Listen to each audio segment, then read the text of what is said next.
Hi friends, ఇక్కడ చిన్నపిల్లల కోసం అయితే నేను క్యారెట్ తురుము అలాగే ఆలు తురుముతోని ఒక రెసిపీ చూపించబోతున్నానండి. ఇది మధ్యాహ్నం లంచ్లోకి పెట్టండి, పిల్లలు చాలా ఇష్టంగా తింటారు. క్యారెట్ చాలా మంచిది కదండి, అలాగే బంగాళదుంప కూడా చాలా హెల్త్కి మంచిది పిల్లలకు. సో దానికోసం అయితే నేను ఇక్కడ ఒక చిన్న స్పూన్ ఆయిల్ వేసుకుంటున్నాను, జీలకర్ర ఆవాలు వేసేసుకుంటున్నాను. ఒక చిన్న 2 వెల్లుల్లిపాయలు ఇలా క్రష్ చేసి వేసుకుంటున్నాను. ఆ ఫ్లేవర్ బాగుంటుంది, పిల్లలకి ఇలా డిఫరెంట్గా చేసి పెడితే ఇష్టంగా తింటారు. తర్వాత కొద్దిగా పసుపు, అలాగే మనం తురిమి పెట్టుకున్న క్యారెట్ తురుము ఆలు తురుము 2 వేసేసి మంచిగా మిక్స్ చేసుకోవాలి ఆయిల్లో. తర్వాత కొన్ని వాటర్ వేసేసి మూత పెట్టుకొని ఒక 5 మినిట్స్ ఉడికించాలి, ఎందుకంటే అవి మెత్తగా కావాలి కదండి.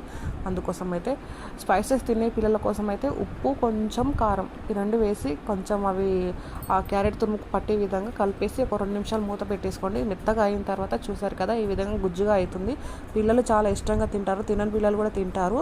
నేను మా బాబుకి అయితే ఈ విధంగానే పెడతాను. నచ్చితే ఒక లైక్ చేయండి, మీ పిల్లలకు ట్రై